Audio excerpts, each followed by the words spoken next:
You are watching E-Awaaz TV, Voice of Community. हमारे साथ एक मेहमान आने के हैं अभी थोड़ी देर में। ये मेहमान बहुत ख़ास है और ख़ास इसलिए भी है कि मेरा बहुत प्यारा शहज़ादा आमिर हमारे साथ हैं। आमिर अहमद जो हमारी ट्रांसमिशन को लुक आफ्टर करते हैं, he is a best friend of Aamir. और वो कहते हैं कि दुनिया में जब कोई स्टार बन जाता है और फुल स्टार बन जाता है तो यकीनन जिन लोगों के साथ एक डेस्क पे काम किया होता है, बस इंसान के पाँव ज़मीन पे रहने चाहिए। तो आमिर को इसीलिए मैंने साथ रखा है कि इन लोगों की छोटी छोटी मासूम यादें भी होंगी जिनका हम जिक्र करेंगे। मैं मेहमान का नाम आप पे छोड़ती हूँ। उनके गीत आजकल एक से एक टॉप क्लास गीत आ रहे हैं और ये कंपोज़र भी हैं, धुनें भी बनाते हैं। बहुत से बड़े बड़े लोगों के साथ इन्होंने म्यूज़िक को तरतीब भी दिया। आतिफ असलम, आबिदा परवीन, राहत फ़तेह अली ख़ान, अली ज़फ़र, शफ़क़त अमानत अली, ज़ेब बंगिश, मिशा शफ़ी, हदीक़ा कयानी साहब, शहज़ाद रॉय, फ़ाखिर, हारून, यानी you name it, any artist in Pakistan उनके साथ आपने काम किया है। आप सॉन्ग राइटर हैं, डायरेक्टर हैं, टेलीविज़न के जिंगल्स आपने बहुत से बनाए और मेरा ख़्याल है टेलीविज़न की दुनिया में ही आमिर अहमद की इनसे मुलाकात हुई थी। आमिर के बहुत अच्छे दोस्त हैं।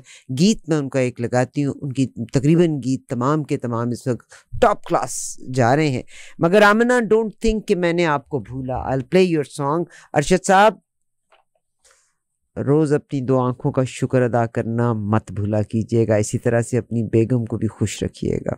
But let me make you meet with somebody. वो कहते हैं ना कि सक्सेस ओवरनाइट नहीं आया करती। सक्सेस के लिए पेशेंस भी होना चाहिए और थोड़ा हम्बल भी होइएगा। इंशाल्लाह सक्सेस ज़रूर कदम चूमती है।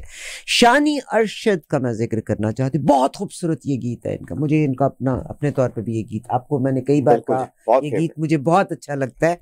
शानी अरशद पाकिस्तान के फिल्म म्यूज़िक डायरेक्टर हैं, सॉन्ग राइटर हैं, टेलीविज़न के जिंगल्स के कंपोज किया, प्लेबैक सिंगर हैं और रिकॉर्ड प्रोड्यूसर हैं। अल्लाह ने आज उनको मर्तबा दिया, मगर आज पाकिस्तान के हर बड़े नाम का जब हम जिक्र करते हैं तो शानी जो हैं, शानी अरशद उनके साथ खड़े हुए थे। Junaid Jamshed, we always talk about him, he work with Junaid Jamshed. इसके साथ साथ मैंने जैसे कहा कि आबिदा परवीन, आतिफ असलम, राहत फ़तेह अली ख़ान, अली ज़फ़र, शफ़क़त अमानत अली, ज़ेब बंगिश, मिशा ख़ान, हदीक़ा कयानी साहब, शहज़ाद रॉय, फ़ाखिर, स्ट्रिंग्स के साथ, हारून के साथ और रहीम शाह के साथ, नजम शिराज के साथ, फ़ख्र आलम के साथ, तमाम के साथ आपने परफॉर्म किया। बेशुमार लंबी लिस्ट है। ARY फिल्म्स के अवार्ड्स पे यहाँ पर मौजूद थे। ये यहाँ हम के हुए थे, जो हम के हुए थे, तो ये आए थे। This is the award for ARY। अच्छा, तो शानी हमारे साथ मेरा ख्याल आने के हैं और आ गए। शानी, अस्सलाम वालेकुम। अस्सलाम वालेकुम भाई, माशाल्लाह माशाल्लाह। ये नंबर एक तो ये कि आसमान का सितारा बन के चमके और आपने लिखा भी है, म्यूज़िक भी दिया है और अब आपकी अपनी आवाज़ भी बहुत खूबसूरत है। और सबसे बढ़ के वो कि जब इंसान इस सफ़र के ऊपर होता है तो बाज़ औक़ात अपने पिछले साथियों को भूल जाया करता है। आमिर मेरे साथ बैठे हुए और सुना है कि जब आपको आमिर ने कांटेक्ट किया तो आमिर, क्या तो आपका ख्याल था कि ये आपको पहचान लेंगे? नहीं, मैंने तो शानी, अस्सलाम वालेकुम, कैसे हैं आप? वालेकुम सलाम। मैं तो शानी को टेक्स्ट किया व्हाट्सएप पे, उनके व्हाट्सएप पे तस्वीर जारी हुई तो मैंने शानी से कहा कि शानी तस्वीर पहचान लेगा, तो शानी ने एक मुस्कुराहट के साथ कहा कि आपकी तस्वीर कौन नहीं पहचानेगा। तो वो शानी का मुझे पता है स्टाइल क्या था कि क्यों वो किसी और वजह से जो है मुझे शानी ने कहा कि आपकी शक्ल कौन भूल सकता है। लेकिन शानी, अब तुम्हारी भी छत खाली होने लग गई है मेरे दोस्त। सर, ये तो साथ नहीं शानी, अरफा पर शानी मेरे नजदीक, मतलब जो as a music director, as a composer, he is one of the best music director in jingles industry, यानी कमर्शियल्स में इसको कोई बीट नहीं कर सकता। अच्छा, आप अपना कोई, जैसे हम पाकिस्तान को जब याद करते हैं, वो एक था ए खुदा मेरे अब्बू सलामत रहें, आप अपना कोई एक जिंगल हमें बताइए और गा के बताइए। मेरा एक, वैसे तो काफी सारे हैं, लेकिन एक जो है ना वो सबको याद है। मेहंदी के फंक्शन में माहम अनम सनम जैस्मिन और आंटी परवीन, ये अपने एक शू ब्रांड था, उसके लिए जिंगल किया था। अच्छा, और ये पाकिस्तान में तो बहुत पॉपुलर है और सारे पाकिस्तानी में भी बहुत पॉपुलर है। बहुत जबरदस्त। अच्छा मुझे एक बात बताइएगा कि आपने आमिर को तो कनाडा आए भी कितना अर्सा हो 8 गया? साल से ज्यादा। 8 साल से ज्यादा हो गया। और आपने आमिर के साथ काम किया, तमाम बड़े फनकारों के साथ। आमिर कहते हैं उन्होंने आपको बैठे हुए भी देखा, बात करते देखा, उनके साथ म्यूजिक करते हुए देखा। तो आज इतने अरसे के बाद आप गाने की फील्ड में खुद क्यों नहीं आए, जब आपको पता था कि आप इतने टैलेंटेड हैं, कंपोज भी करते हैं, लिखते भी हैं, आपकी आवाज में भी दम है, तो आपने तब क्यों नहीं गाना गाना शुरू किया? You are a young boy still, no problem at all. नहीं, कभी सोचा नहीं था। गाता था मैं, जितने भी मैंने गाने कंपोज किए उनके डेमोज मैं ही गाया करता था, जिंगल्स भी गाता था, लेकिन गाने की तरफ इसलिए खुद नहीं कभी सोचा क्योंकि मैं ऑलरेडी इतने सारे सिंगर्स के साथ काम कर रहा था, उनका म्यूजिक प्रोड्यूस कर रहा था। तो बचपन से वैसे मुझे म्यूजिक प्रोडक्शन का ही शौक था, म्यूजिक अरेंजमेंट का और कंपोजर बनने का शौक था। गाने का इतना ज्यादा शौक नहीं था। ये तो मेरे वालिद साहब थे, वो मुझे कहा करते थे कि थोड़ा थोड़ा साथ में गुनगुनाया भी करो, गाने की भी प्रैक्टिस किया करो। तो मैं बस गुनगुनाने की हद तक गाता था और ज्यादा रुझान मेरा म्यूजिक प्रोडक्शन की तरफ था। और अच्छा है क्योंकि अगर मैं म्यूजिक प्रोडक्शन करता रहा हूँ तो इतना बड़ा रिकॉर्ड जो है मेरा, इतना सारे सिंगरों के साथ करने का मौका ही मुझे तब मिला जब मैं उनका म्यूजिक प्रोड्यूस कर रहा था। अगर मैं सिंगर बन जाता तो शायद मैं इतने लोगों के साथ काम ना कर पाता। यानी आपका तजुर्बा है। मैं यहाँ बताना चाहती हूँ कि शानी जो हैं उस्ताद अरशद अली के शागिर्द हैं। He is a young boy और माशाल्लाह इन्होंने joined Eagle record company as he started his career as a 85 keyboard I think. Player early ages, 15 साल की उम्र में। तो आप अपने बाबा से के साथ रिहर्सल भी किया करते होते थे? जी, उस्ताद अरशद अली साहब मेरे वालिद साहब हैं और मेरे दादा उस्ताद अब्दुल रशीद खान साहब, वो भी एक तबला प्लेयर थे। और मेरे परदादा उस्ताद अल्लाह दिता खान साहब, वो भी तबला प्लेयर थे। उन्होंने बड़े गुलाम अली खान साहब के साथ संगत की है। और मेरे दादा ने जो है वो इकबाल बानो और फरीदा खान में बड़े बड़े नामों के साथ उन्होंने संगत की है। मेरे वालिद साहब ने गुलाम अली साहब के साथ बहुत टूर्स किए हैं अमेरिका कनाडा में, और मेहदी हसन खान साहब के साथ भी उन्होंने संगत की है। और इसके अलावा वालिद साहब मेरे जो थे वो टेलीविजन की भी सारी रिकॉर्डिंग्स किया करते थे। और ये जितने भी पॉप आर्टिस्ट हैं जिनके साथ मैंने काम किया, ये एक टाइम पे मेरे वालिद के साथ भी काम करते थे। तो इन्हीं को देखा करता था और शौक था मुझे। जाहिर है वो घर में आर्टिस्ट आया जाया करते थे, बचपन से मैं ऐसे बड़े बड़े फनकारों को अपने घर में आना जाना देखता था मैं। तो वहीं से मुझे शौक पैदा हुआ। और एक दफा मेरे घर में एक छोटा सा कीबोर्ड होता था जो मैं ऐसे ही उसके साथ खेला करता था। तो वालिद साहब ने मुझे देखा कि मेरे अंदर कुछ टैलेंट है, बिकॉज मैं बगैर सीखे कुछ बजा रहा था उस पर, जिस पे उन्होंने ध्यान देना शुरू किया कि इसके अंदर वो चीज़ है। फिर उन्होंने वालिद साहब ने मुझे बाकायदा फिर तालीम दी म्यूजिक की, और उन्होंने मुझे फिर सिखाना शुरू किया। और बहुत छोटी सी उम्र में ही मैं इतना हो गया था कि मैं रिकॉर्डिंग्स बजा लेता था। तो स्कूल जाना होता था, स्कूल से आकर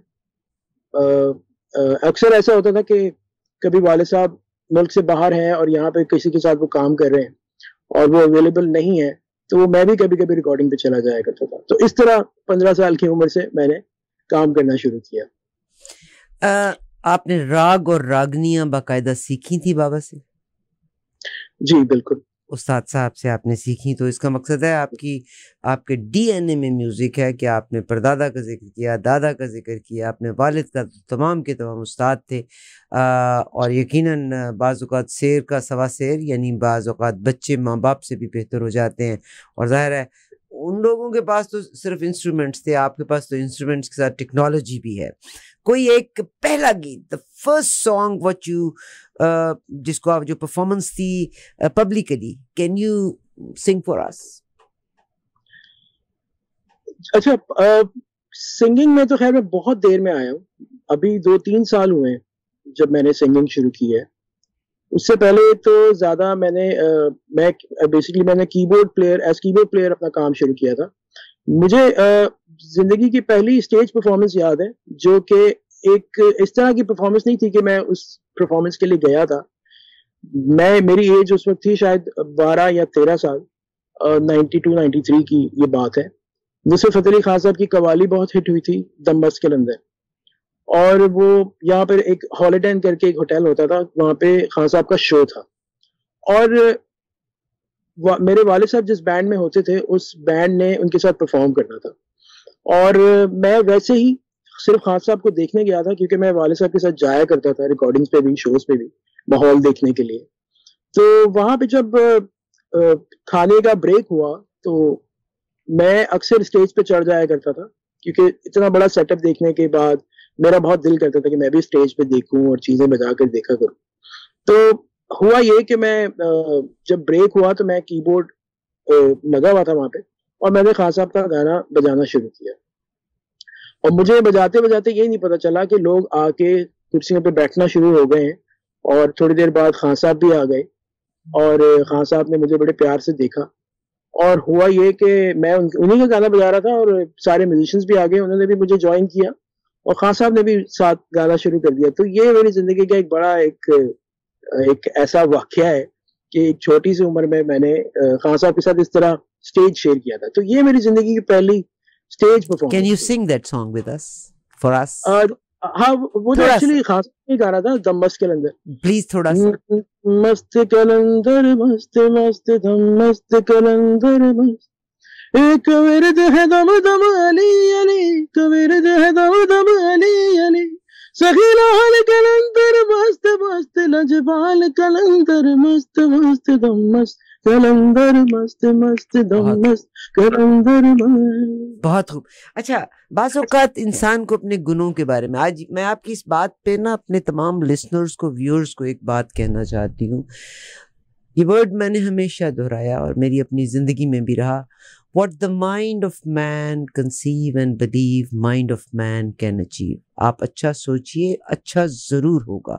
और इसीलिए हमारे बड़े बूढ़े जो तो हम प्रस्त होते हैं वो कहते हैं बुरा सोचो ही ना, अगर बुरा सोचोगे तो बुरा होगा। Think positive, think good and inshallah it will come in your life. और फिर ये नहीं कि ख्याली पुलाव नहीं, फिर then you work hard। जैसे बेशक कि आप नहीं गाते थे शानी, मगर आप म्यूज़िक की फील्ड में रहे, काम करते रहे, और फिर क्या हुआ, शादी हो गई और आपकी बीवी ने आपको एहसास दिलाया कि आपकी आवाज़ बहुत खूबसूरत है, अब आप गाना गाएं। Is that right? अच्छा, आपने जिस तरह कहा कि फिर मेरी शादी हो गई, और वाकई मेरी शादी बहुत छोटी उम्र में हुई थी। अच्छा। मैं आई वाज जस्ट 20 जब मेरी शादी हुई है, और उसके पीछे भी मेरी वालदा डर लगता था ना ये बेटा मतलब गाड़ा गा के किसी और को ना मार छोड़े। लेकिन मैं बड़ा शुक्रगुजार हूँ अपने माँ बाप के इस फैसले का, क्योंकि उसके बाद ना मैं काम पे बहुत ज्यादा फोकस्ड हो गया था। मुझे पता था कि अब मुझे सिर्फ काम करना है, मेरा ध्यान इस तरह काम पे, जिम्मेदारी दे दी उन्होंने। एग्जैक्टली, बिल्कुल ऐसे ही है। तो बेगम ने एहसास दिलाया कि तो आपकी आवाज बहुत खूबसूरत है। She played a role बिल्कुल in your success. देखिए, सारा रोल ही बेसिकली मेरी बेगम का ही है, क्योंकि जितना टाइम म्यूजिक बनाने में लगता है ना, अगर वो थोड़ी सी चूं चां करती कि आप घर में देर से आते हैं या इतना टाइम आप काम पे देते हैं, तो म्यूजिशियन आदमी जो है ना, आर्टिस्ट, वो कभी काम पे फोकस नहीं कर पाता। तो उसको सबसे ज्यादा घर से ही सपोर्ट की जरूरत होती है कि वो सारी चीजों को छोड़ छाड़ के ना अपने म्यूजिक पे टाइम दे। तो इसमें जाहिर है सारा रोल जो है वो मेरी बेगम साहबा का है। अब आप सोचोगे कि मुझे हंसी क्यों आ रही है। मुझे इसलिए हंसी आ रही है कि कल ही मेरी किसी से मुलाकात हुई, तो मैं कोई किसी बात पे गिला कर रही थी, तो वो कहने लगी फिक्र ना कर, ये जेडे मुंडे हुंदे ने ना, अब आपको शायद, आप तो you are born and raised in Karachi, probably you will not understand what I am saying. तो वो कहने लगी कि फिक्र मत करो, ये जो लड़के हैं ना, जब तक तो माँ के ये पल्ले के साथ लगे रहते हैं ना, तो माँ इनको अंडा भी फ्राई करके दे, अंडा बॉयल करके भी दे, रोटी भी इनके मुंह में डाले, ठीक है, अपना कपड़े तक बिस्तरे के नीचे से निकालने के कायल नहीं होते, मगर जब इनकी शादी होती है तो तीर की तरह सीधे होते हैं, फिर बर्तन भी धोते हैं, कपड़े भी धोते हैं। और ये देख लो, आमिर आपके सामने बैठे हुए हैं, अब ये आदमी कपड़े भी धोते हैं, ये घर की सफाई भी करते हैं। Is that right Aamir? आपने आमिर का हाल, आमिर आप बताइए अपने बारे में, कितने सीधे हो गए हो? मैं सीधा तो पहले से था, शानी जानता है मुझे अच्छी तरीके से, हमने काफी टाइम साथ काम किया है। अपनी कोई पुरानी बचपन की सादी सादी यादें शेयर करें हमारे साथ, क्योंकि यू वर्कड विद शानी, माशाल्लाह he is a star now. Yes, मैं तो अरफापा कहूंगा। शानी, अगर याद हो शानी को, आई थिंक शानी 2005 एंड 6 जब आई ज्वाइन जामी, और आप और कामी जो है साथ वहाँ उस स्टूडियो को आप लोगों ने भी वहाँ अपना एक रूम सेटअप किया आई थिंक 2006 में। शानी और का कहने का मतलब अरफा भाई यकीन करें ये इसकी जो आज कामयाबी है एज अ सिंगर, तो खैर मुझे बाद में पता चला जिसने कहा कि 2 साल हो गए। ही इज वेरी डेडिकेटेड, मतलब इसको तो मतलब कहने कि ये म्यूजिक का ना पाकिस्तान की जिंगल इंडस्ट्री में जो है मैं कहता हूँ कि आइंस्टाइन है ये। इसने किस किस धुन पर इसने काम किए, मतलब हजारों तो इसके जिंगल्स हैं जो कमर्शियल, जाहिर हम प्रोडक्शन एनिमेशन का काम करते थे प्रोडक्शन साइड, और कोई भी जिंगल म्यूजिक के बगैर कंप्लीट नहीं था। और शानी की हालत ये होती थी कि 2-2, 3-3 दिन मैंने अपनी आंखों से देखा है, ये सोया नहीं है, इस अजीब हालत हुई हुई है। ये वहीं इसने बर्गर भी खा लिया, कोल्ड ड्रिंक भी पी ली, इसने कीबोर्ड नहीं छोड़ना। चाहे शहजाद रॉय की एल्बम लॉन्च की हो इसने, मैं देखा है, अली हैदर हो, जुनैद जमशेद हो, आबदा परवीन हो, शानी सही कह रहा हूँ मैं आपको, कोई नाम मिस कर दूं तो। इसकी डेडिकेशन आज भी मुझे याद है, मैं 2006 से शानी को जानता हूँ। हम थक हार कर उस जो है चले गए। अच्छा मेरी तो रिसेंटली शादी मेरी भी हो गई थी 2005 में, तो होता था कि यार कम से कम 2 दिन के बाद तो घर जाना ही जाना है वरना मार पड़ेगी। ये जवान आदमी ने अगर वो कमिटमेंट जो की हुई है, हफ्ता ये हफ्ता 10 दिन, हम 2 दिन के बाद भी आते तो शानी स्टूडियो में ही रुका, इवन शानी स्टूडियो में ही सो गया। Is that right? तो यानी जिंदगी में सक्सेस या जिस मुकाम पे आज आप हैं, it is not easy to achieve, you paid a price for that, is that right? बिल्कुल ऐसे ही है। क्योंकि अच्छा ये वो वाला दौर है जब मैं प्रोफेशनली काम करने के लिए घर से निकल चुका था। मेरा पहले घर के अंदर सेटअप हुआ करता था, घर के अंदर हमारा जो ड्राइंग रूम था उसको मैंने ऑक्यूपाई किया हुआ था, उसमें मैंने इक्विपमेंट डाला हुआ था।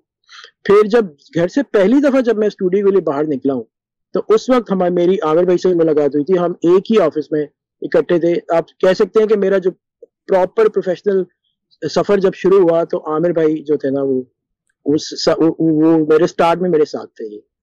और जो स्ट्रगल इन्होंने देखी है वो तो इन्होंने स्टूडियो में देखी है। इससे पहले यही हालत मेरी घर पे भी हुआ करती थी कि मेरी वालदा आके मुझे बोला करती थी कि अब सो जाओ। मतलब ऐसे होता है, लोग अक्सर गेम खेल रहे होते हैं तो आजकल उनकी वालदा मना कर रही होती है। तो मैं इसी तरह म्यूजिक मेरी कुछ ना कुछ हर चीज मतलब मेरी ज्यादा कोशिश ये होती थी कि मैं हर किस्म के म्यूजिक को ना समझ सकूं, खा वो क्लासिकल ईस्टर्न क्लासिकल हो, खा वो बिथोवन हो, या वो चाइकोव्स्की हो, या वो माइकल जैक्सन हो, या वो जैज म्यूजिक हो, या वो जापानीज हो या चाइनीज हो। हर म्यूजिक के अंदर मेरा शौक था कि मुझे हर म्यूजिक पे अबूर हासिल होना चाहिए, ताकि पाकिस्तान में अगर मुझसे कोई कहे कि यार हमारी फिल्म का म्यूजिक जो है वो हमें चाइनीज चाहिए, कोई मुझे बोले जापानीज चाहिए, कोई बोले रशियन चाहिए, तो मेरे पास कोई बहाना ना हो और मुझे हर चीज का इल्म हो कि मैं इसकी सोच के मुताबिक या इसकी डिमांड के मुताबिक इसको मैं म्यूजिक वो प्रोवाइड कर सकूं। तो बिल्कुल ये दिन रात मेहनत, सक्सेस ओवरनाइट नहीं होती। प्रोग्राम का मकसद ये है कि वो मेरे नौजवान जो कुछ न कुछ हासिल करना चाहते हैं, हाँ वो म्यूजिक ही क्यों ना हो, तो सक्सेस कभी भी ओवरनाइट नहीं होती, नंबर 1। नंबर 2, आज आप देख लीजिएगा व्हाट अ फेमस मैन जिसने पाकिस्तान के हर स्टार के साथ काम किया है, आप उसकी हम्बलनेस देखिएगा। मैं सेम चीज मैंने इंडिया के स्टार्स में देखी है। बड़ा से बड़ा बंदा यहाँ पे आता है आमिर आपके सामने, बिल्कुल जी, they are always humble. I don't know, मेरा तो रिलीजन हम्बलनेस सिखाता है, हम में हम्बलनेस क्यों नहीं है, मगर मुझे शानी में वो हम्बलनेस नजर आई कि अल्लाह ने सक्सेस भी दी, बड़े बड़े नामों के साथ, बड़े बड़े फनकारों के साथ काम भी किया, मगर ग्रेट मैन। शानी, मुझे मेरा ख्याल है एक और कोई गीत जो आपकी बेगम को बहुत पसंद है और वो अक्सर और बेशतर आपसे सुनना चाहती हैं जब कभी मुलाकात होती होगी, can you please sing few lines? अच्छा, इत्तेफाक की बात है, मेरे गाने बहुत चले, बहुत हिट हुए, लेकिन मैंने अपनी बेगम को कभी भी अपना कोई गाना गुनगुनाते नहीं सुना। लेकिन फर्स्ट टाइम ये जो मेरा अभी रिसेंटली गाना आया जो भी आपने चला था, ये इत्तेफाक से मैंने उनको गुनगुनाते हुए सुन लिया। बहुत खूबसूरत गीत है, तो हम आपसे सुनना चाहते हैं, जब आपने सुना तो कैसा लगा? क्योंकि चिराग तले हमेशा अंधेरा हुआ करता है, तो मतलब शी मस्ट बी सोल्ड। नहीं, मुझे इस बात की खुशी हुई कि चलो मेरा कोई गाना भी पसंद आया। और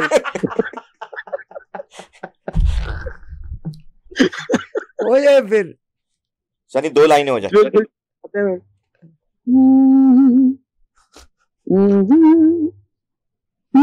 क्या जाने क्यों होता है यूं सबसे जुदा अपना जुनून, अपनी अपनी धुन में सारे गुम,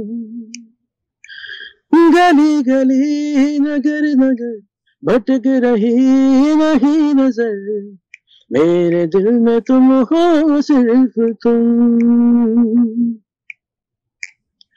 तू आजा मेरी अखियों में, कितने और ना नजर लग जावे, के मांगू तुझे रब से मैं, तुझे मेरी ये उम्र लग जावे, तू आजा मेरी अखियों में, कितने और ना नजर लग जावे, तू मेरे दिल में बस जावे, दूर होवे तो फिकर लग जावे।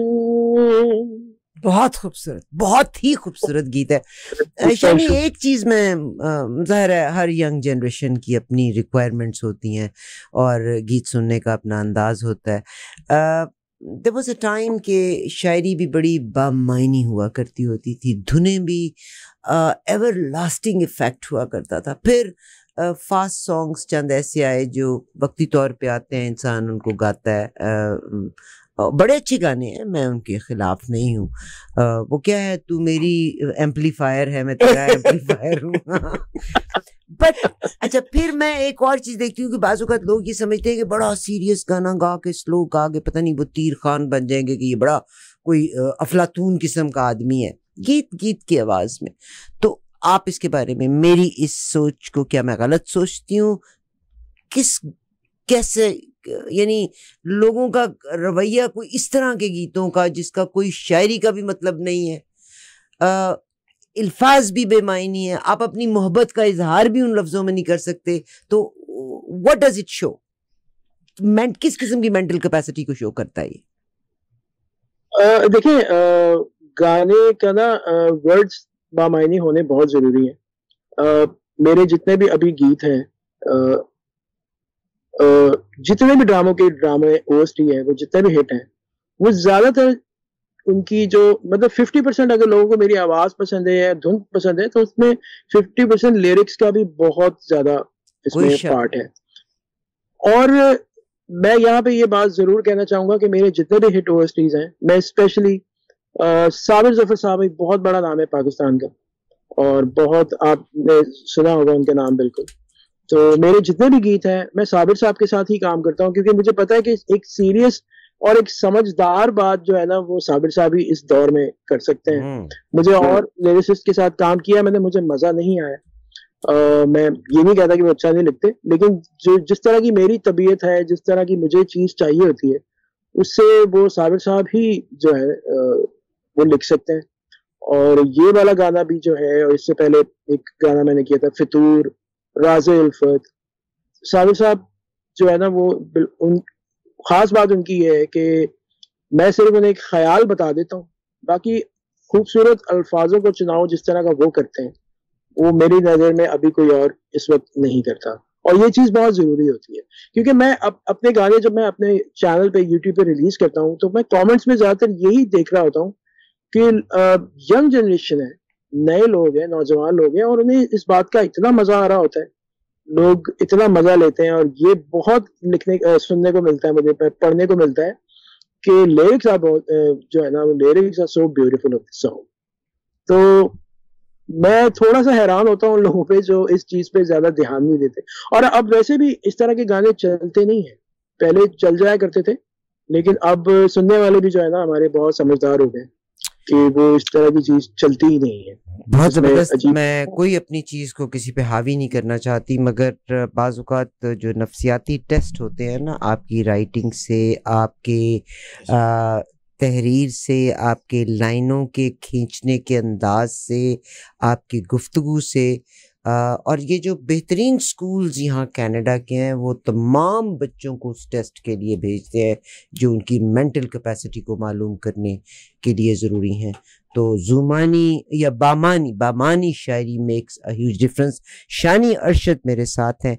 शानी अरशद का करियर कोई बहुत लंबा नहीं है, यंग मैन, और माशाल्लाह आने के बाद बेहतरीन और बड़े लोगों के साथ काम किया और माशाल्लाह आज छा गए हुए हैं। आमिर अपनी कोई याद शेयर करें? नहीं बिल्कुल पापा, यादें तो बहुत हैं, टाइम बहुत लंबा निकल जाएगा। शानी के साथ हम पूरा प्रॉपर शो करेंगे इंशाल्लाह, इस पे बातें करेंगे। और मैं शानी की एक और बात यहाँ बता दूं, शानी आज इस पोजीशन पे पहुंच गया माशाल्लाह, इसका नाम है, सब कुछ है, स्टार बन गया। इसने यंग बच्चों को, आप इसका अगर इंस्टा पढ़ें या दूसरे, तो ही स्टार्ट ट्रेनिंग एज वेल। इसके पास मुझे मालूम है, ये समझेगा कि आमिर भाई को सब कुछ कैसे पता चल गया।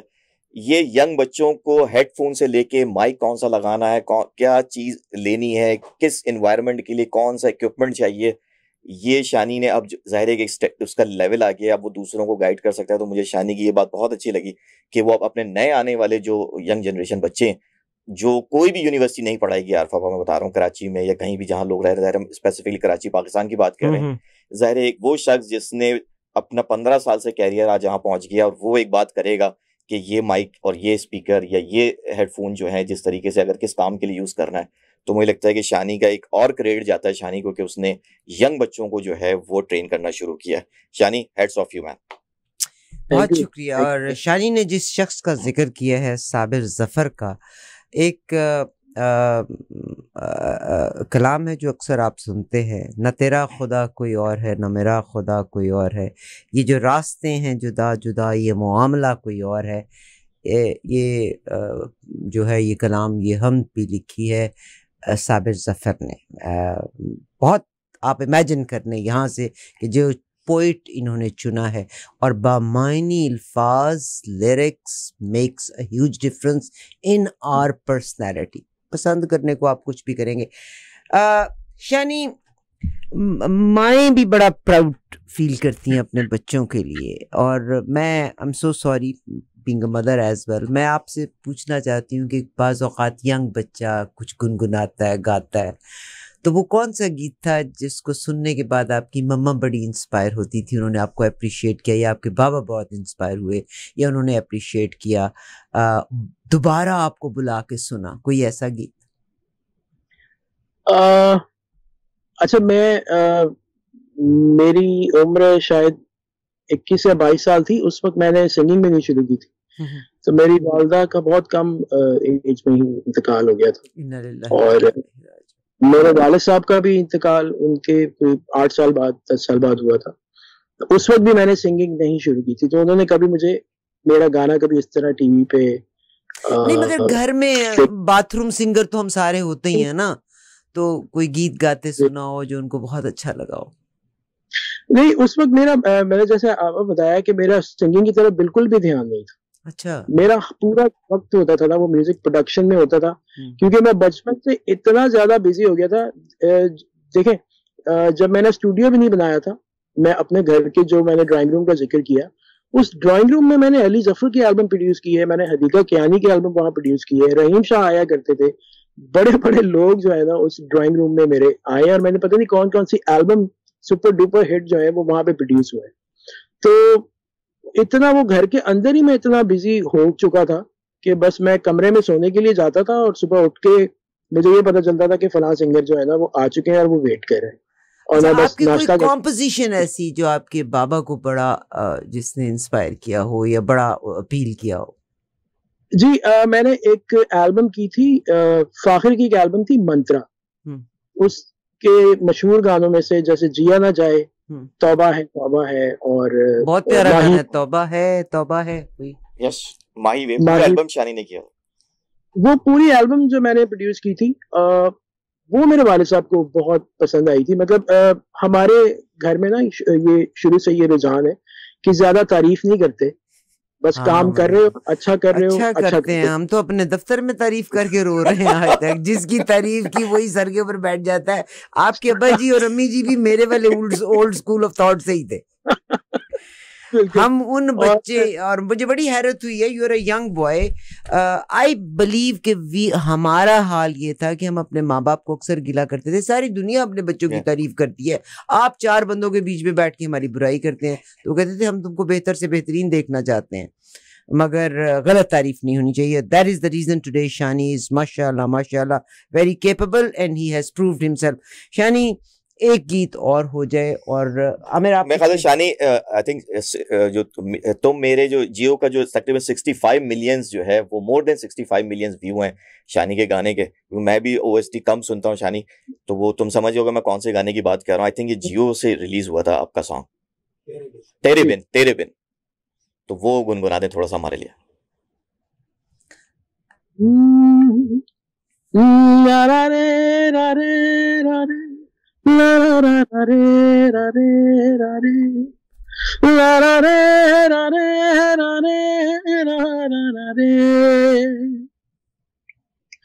ए रब्बा है दुहाई लगे दुनिया क्यों पराई, करता हूँ वफा तो मिलती है बेवफाई. तुझ पे होगा कोई से तुम तो तब तू जानेगी, चीरेगा दिल जब कोई गम तो तब तू मानेगी. शीशे की तरह मैं तेरे भरम को तोड़ डालूंगा, क्या होती है बेवफाई तुझे करके दिखा दूंगा, क्या होती है बेवफाई तुझे करके दिखा दूंगा. तुझे धोखे में ना तू रहना, तुझे पल में भुला दूंगा. पॉसिबल रा रे रा रे रा रे ला रा रा रे रा रे रा रे रा रा रे रा रे रा रे रा रा रे. बहुत खूब. यानी मैं दो सवाल करना चाहूँगी. We were suppose to end up here but मेरे दो क्वेश्चंस हैं. पहला सवाल ये है, बड़े बड़े लोग आतिफ असलम की ज़िंदगी में भी ज़ाहिर है आप उनके साथ शामिल है, हर बड़े नाम के साथ आपका नाम आ रहा है कहीं ना कहीं किसी न किसी तरीके से.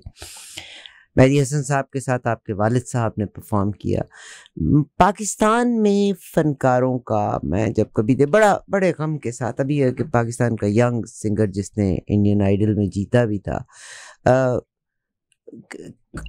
are you doing something for the security of our artists और कि कस्म पुरसी में वो इस दुनिया को मत छोड़ें.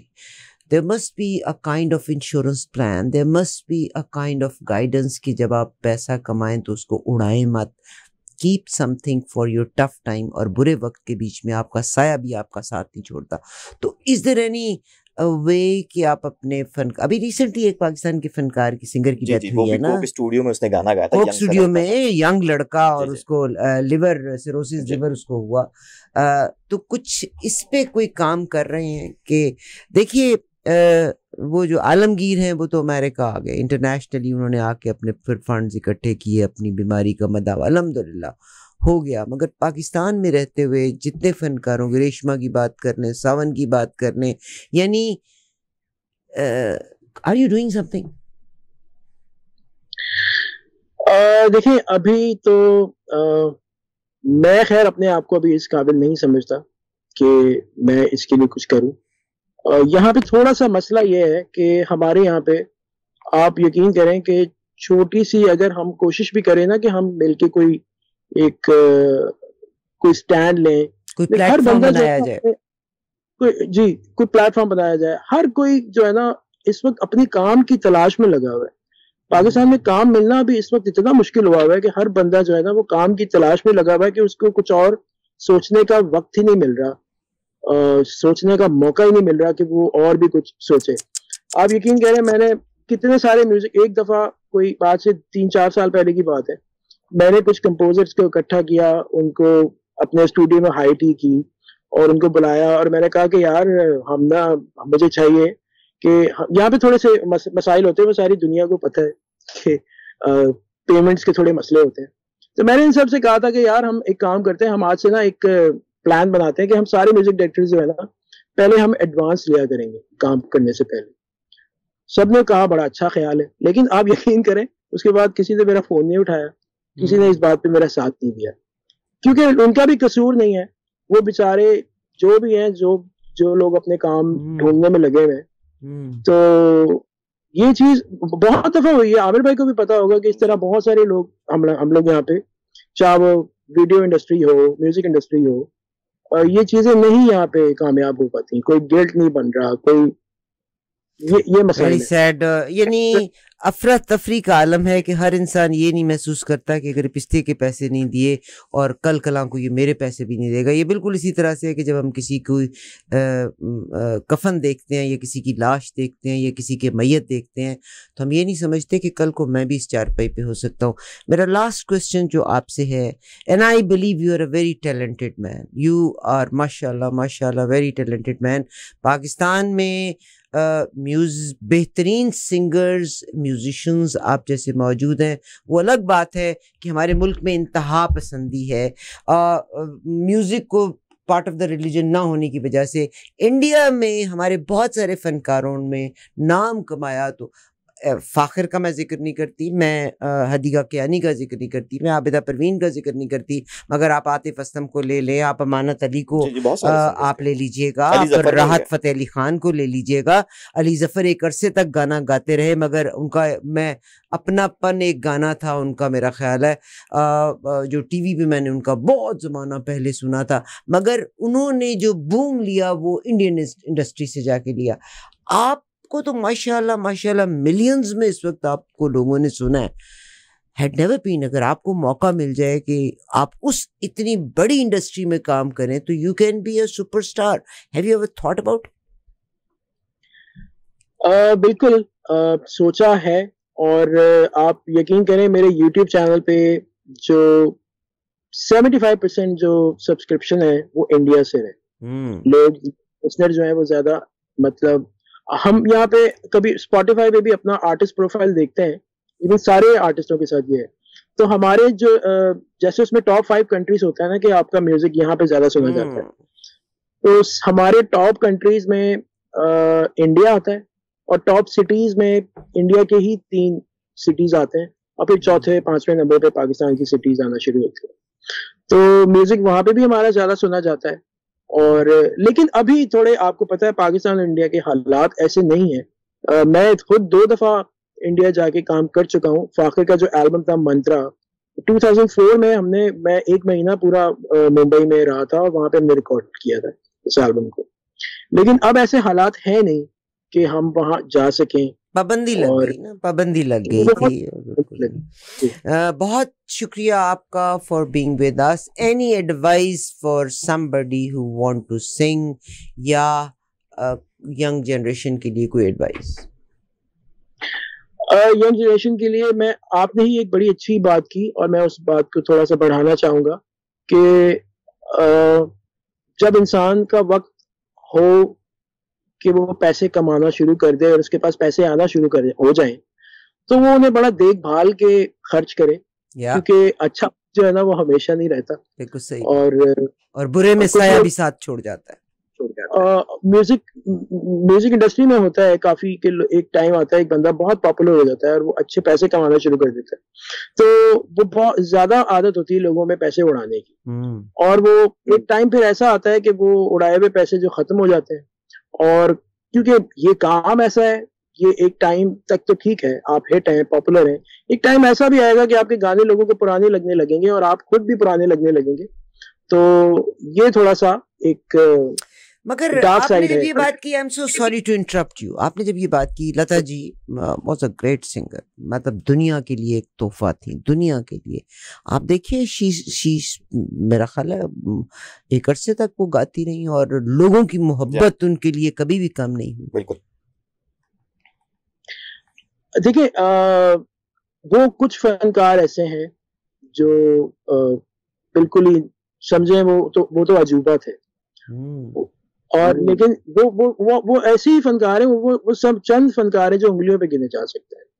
लेकिन पाकिस्तान में भी कई ऐसे आर्टिस्ट हैं जो 10 साल पहले बहुत पॉपुलर थे, 20 साल पहले बहुत पॉपुलर थे, आज उनको कोई नहीं पूछ रहा और आज उनको कोई भी नहीं जानता। सही। आप नॉर्थ अमेरिका टूर कब कर रहे हैं? आमिर को जब चाहिए आप कि रात वो मेरा ख्याल है कैन बी योर वो क्या होते हैं प्रमोटर। आप बड़ी मांग है आपकी जान मेरी यहाँ। थैंक यू जी, thank you. I love you बेटा, बहुत शुक्रिया। You are my pride Shani Arshad.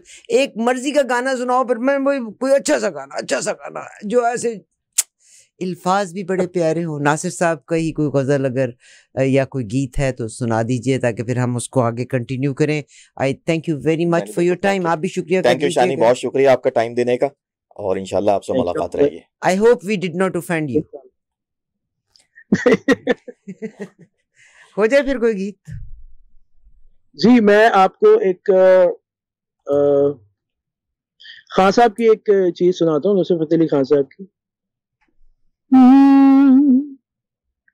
सानू एक पल चैन ना आवे, सानू एक पल चैन ना आवे, सजना तेरे बिना, सजना तेरे बिना।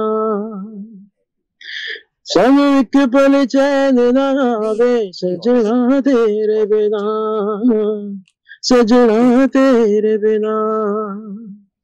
दिल कमला डूब डूब जावे, दिल कमला डूब डूब जावे, सजना तेरे बिना, सजना तेरे बिना, सजना तेरे बिना।